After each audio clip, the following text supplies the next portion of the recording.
رسولہ وعلی آلہ واصحابہ اجمعین۔ برادران اسلام،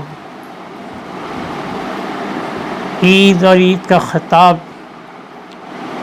تقریباً کورونا کی نظر ہوتے جا رہے ہیں، اس نظر سے کہ عید سے متعلق جو احکام شرعیہ ہیں وہ آپ تک پہنچ جائے، یہ اقدام ہے۔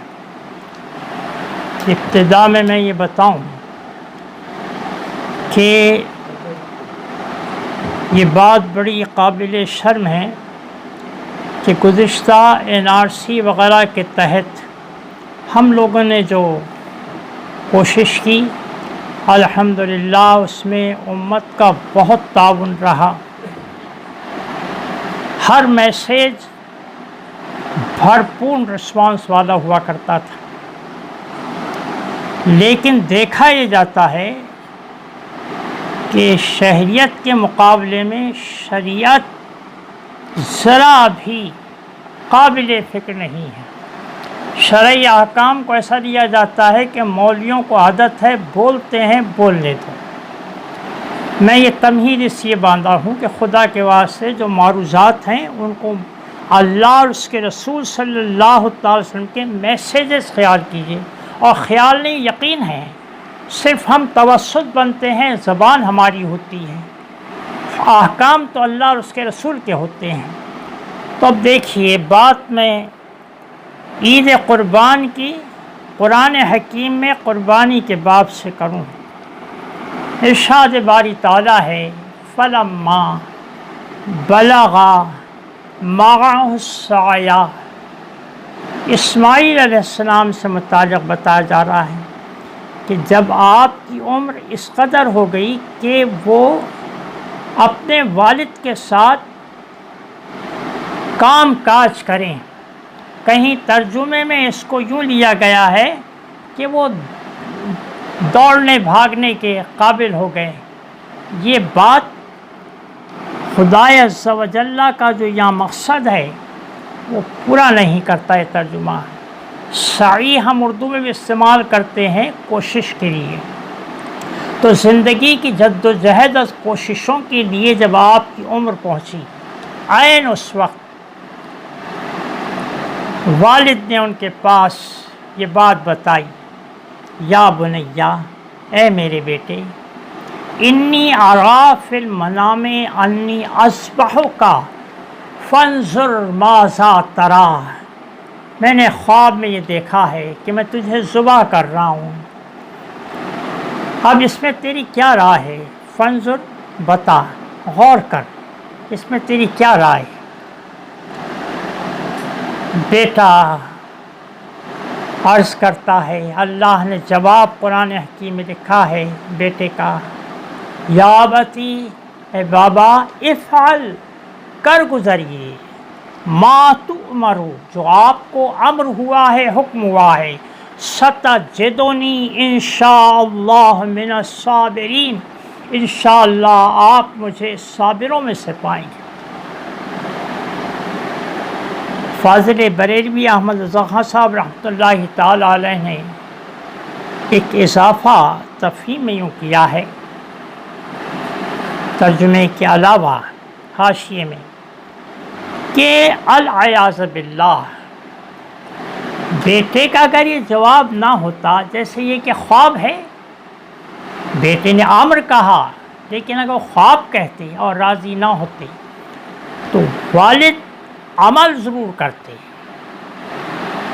اور یہ جو بات آپ نے کہی اس لیے کہ اللہ، میں جس طرح تیری رضا کی خاطر راضی ہوں اس بات پر کہ تیرے کہنے پر اپنے بیٹے کو ذبح کر دوں، ویسے بیٹا بھی ذبح ہونے کے لیے راضی رہے۔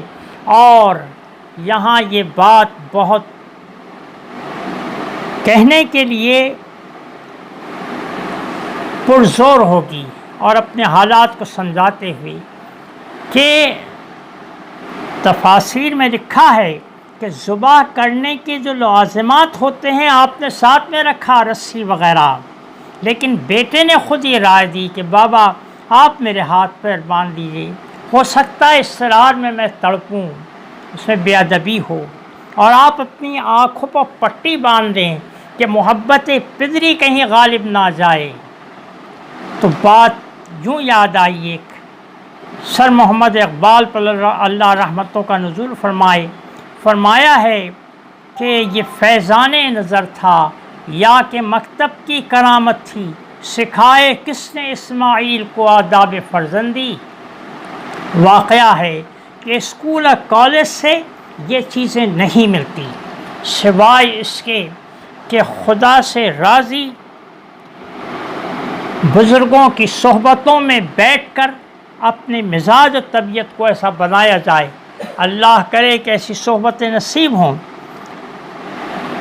جب بات یہاں پہنچتی ہے تو ارشاد باری تعالیٰ ہوتا ہے فلما اسلما، اب وہ دونوں نے سر تسلیم خم کر دیا،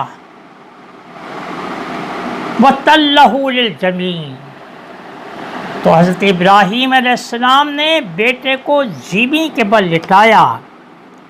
یہاں وہ بات جو براہ راست الفاظ میں نہیں ہے، لیکن کچھ مفسر جو اس تفسیر میں لکھتے ہیں، بیٹے کا یہ کہنا کہ محبت پدری میرے چہرے کو دیکھ کر غالب نہ آ جائے، یہ قرآن حکیم میں براہ راست اللہ کے جو الفاظ ہیں کہ تَلَّهُ لِلْجَبِينِ، جبین کے بل، کیونکہ ذبح کرتے وقت عموماً چت لٹایا جاتا ہے، لیکن ان کو جبین کے بل لٹایا گیا کہ چہرہ دکھنے نہ پائے۔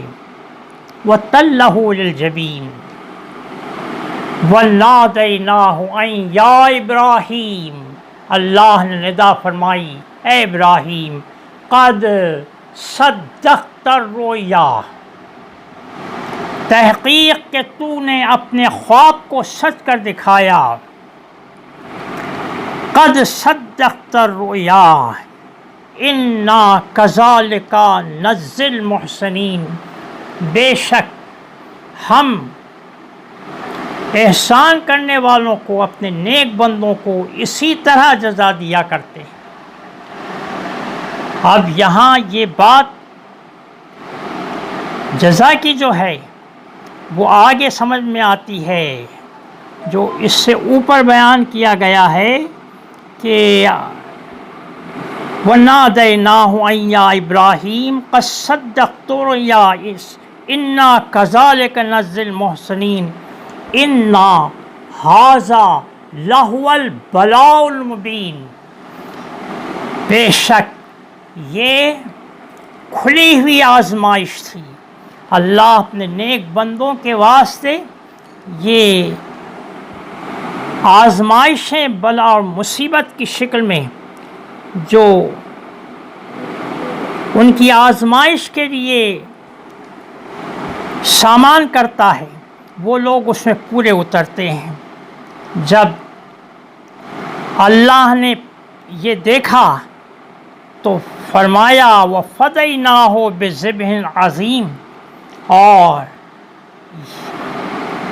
اس کے اللہ نے اس کا فدیہ ایک جنت کے مہندے کی شکل میں دے کر حضرت اسماعیل علیہ السلام کو بچا لیا۔ وَتَرَكْنَا عَلَيْهِ فِي الْآخِرِينَ، اور ارشاد فرمایا کہ ہم نے اس کو بعد میں آنے والوں کے واسطے یادگار بنا دی۔ یہ ہے انعام اللہ کے نیک بندوں کا۔